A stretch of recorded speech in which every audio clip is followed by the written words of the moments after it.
अब अगर हम देखा जाए कि ऊतक वास्तव में होता क्या है, तो ऊतक, मान लो कि ये मेरा हाथ है, तो इस हाथ में ऊतकों को आप कैसे पहचानोगे? आप देखिए कि इस हाथ में सबसे ऊपर आपको क्या दिखाई दे रही है? स्किन, त्वचा दिखाई दे रही है। ठीक है, तो हम लिख देते हैं कि सबसे ऊपर हमें क्या दिखी? त्वचा दिखी। अब बताइए कि इस त्वचा के नीचे में क्या है? तो त्वचा के नीचे मांसपेशी है। क्या है? मांसपेशी। मांसपेशी के नीचे क्या है? तो रक्त नलिकाएं होती है। क्या होती है? रक्त नलिका। अब रक्त नलिका के नीचे क्या है? तो अस्थि।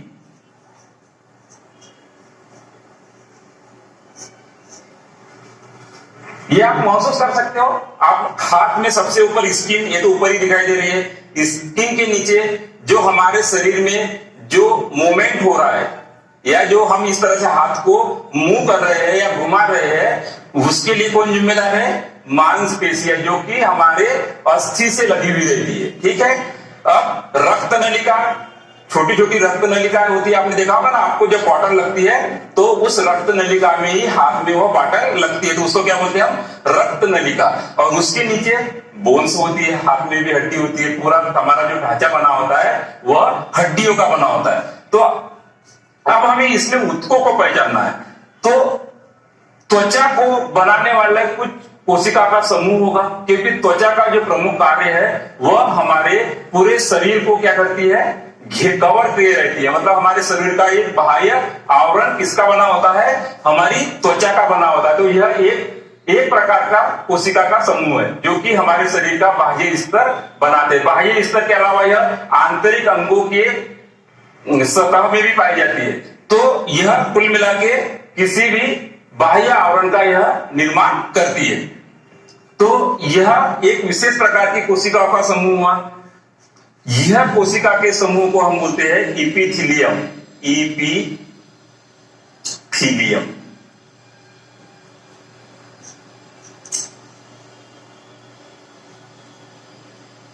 ऊतक। ये कोशिकाओं के समूह को क्या बोलेंगे? जो त्वचा का निर्माण करती है उसको इपिथीलियम, ऊतक। इसका प्रमुख कार्य बाह्य शरीर को एक आवरण प्रदान करना है तथा उसकी सुरक्षा करना है। और जो सबसे बाहर होने के कारण क्या है? ये बाहरी वातावरण के संपर्क में है, तो इससे क्या होगा? विसरण और प्रकार के जो गैसों का आदान प्रदान, जो सिंपल जीव होते हैं तो गैसों का आदान प्रदान तो इसी के द्वारा होता है। तो कहने का मतलब यह है कि यह बाह्य आवरण का निर्माण करती है। दूसरी चीज, उसके नीचे है मांसपेशी। अब मांसपेशी का काम क्या है? यह हमारे अस्थि से लगा हुआ एक कोशिकाओं का समूह है, जिसको बोलते हैं पेशीय ऊतक। क्या बोलते हैं? पेशीय ऊतक। इसका एक अलग काम है, जो कि हमारे शरीर को गति प्रदान करने का प्रमुख काम करता है। अब देखिए, यहां पे एक रक्त है और एक नलिका है। तो नलिका का जो स्तर होगा वह भी इपिथीलियम कोशिकाओं का बना होता है, क्योंकि यह उसका बाहर का आवरण ये बना होता है। लेकिन जो रक्त है यह एक विशेष कोशिकाओं का समूह होता है, जिसको हम बोलते हैं तरल संयोजी ऊतक। तरल संयोजी ऊतक का मतलब क्या है? कि इसमें तरल जीव, मतलब ये प्लाज्मा पाया जाता है। वो कैसा होता है? तरल होता है। ब्लड कैसा होता है? वह तरल प्रकार का होता है या तरल होता है। ठीक है। अस्थि जो होती है यह क्या होती है? कठोर होती है, जो कि कंकाल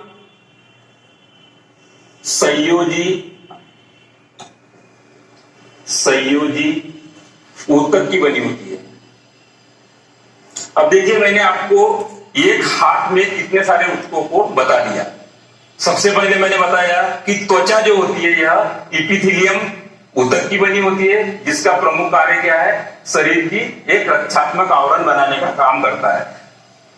प्रमुख बाकी हम इसको जब आगे पढ़ेंगे तो इसको काफी सारी डिटेल्स में पढ़ना है। अभी सिर्फ हम उस ऊतक को आइडेंटिफाई कर रहे हैं कि वह किस प्रकार से हमारे शरीर में स्थित रहता है। हम सिर्फ एक हाथ का एग्जांपल दे रहे हैं कि इस हाथ में त्वचा में का निर्माण इपिथेलियम ऊतक के द्वारा होता है। इसका काम रक्षात्मक आवरण, एक काम, बाकी काम और हम आगे देखेंगे। मांसपेशियां जो कि हमारी अस्थि से लगी हुई रहती है, जिसका प्रमुख कार्य क्या होता है? गति, हमें गति प्रदान करता है। ठीक है, यह क्या करता है? आवरण बनाता है। आवरण, वो भी किस प्रकार का? रक्षात्मक आवरण बनाने का काम करता है। ये गति प्रदान करने का काम करता है। रुधिर जो होता है, रुधिर हमारे शरीर में वास्तव में देखा जाए तो यह पूरा एक परिवहन तंत्र का निर्माण करता है। कुल जितने भी भोज्य पदार्थ होते हैं, जितने गैस होती है, जितने प्रोटीन भोज्य पदार्थ होते हैं, लवण होते हैं, खनिज पदार्थ होते हैं, पूरे शरीर के अंदर इनका क्या करता है? यह सर्कुलेशन करता है या परिवहन करने का काम ऊतक करता है। तो यह जो होता है यह तरल संयोजी परिवहन, इसका प्रमुख कार्य क्या है? परिवहन का है। उसी प्रकार अस्थि जो है यह हमारे शरीर का ढांचा बनाती है, यानी हमें आधार प्रदान करती है। क्या करती है? आधार। अब देखिए किस तरह से कोशिकाओं के समूह, ये क्या है? कोशिकाओं के समूह है। एपिथेलियम ऊतक कोशिकाओं का समूह है, पेशी ऊतक कोशिकाओं का समूह है, तरल संयोजी ऊतक कोशिकाओं का समूह है, कंकाल संयोजी ऊतक कोशिकाओं का समूह है। और इन्होंने अपने कामों को किस तरह से बांटा? एक रचनात्मक आवरण बना रहा है, एक हमारे शरीर को गति प्रदान कर रहा है, एक परिवहन का काम कर रहा है, एक हमारे शरीर को ढांचा प्रदान कर रहा है। तो अब हम ऊतक को इस तरह से बोल सकते हैं कि वह कोशिकाओं का समूह जिनकी रचना समान हो तथा वो एक तरह के कार्य को करने में सक्षम हो, ऐसे कोशिका के समूह को हम ऊतक कहते हैं। चीज क्लियर हो रही है कि कोशिकाओं का वह समूह जिसकी आप उत्पत्ति की बात करें, आप एक चीज इसमें विशेषता होती है कि ये जो ऊतक होते हैं इसकी उत्पत्ति एक प्रकार की कोशिका से होती है। मतलब इनकी उत्पत्ति क्या होती है? समान कोशिकाओं के द्वारा होती है तथा इनके जो रचना होती है वह भी समान होती है। तो समान उत्पत्ति, कार्य तथा रचना वाले कोशिका के समूह को हम ऊतक कहते हैं।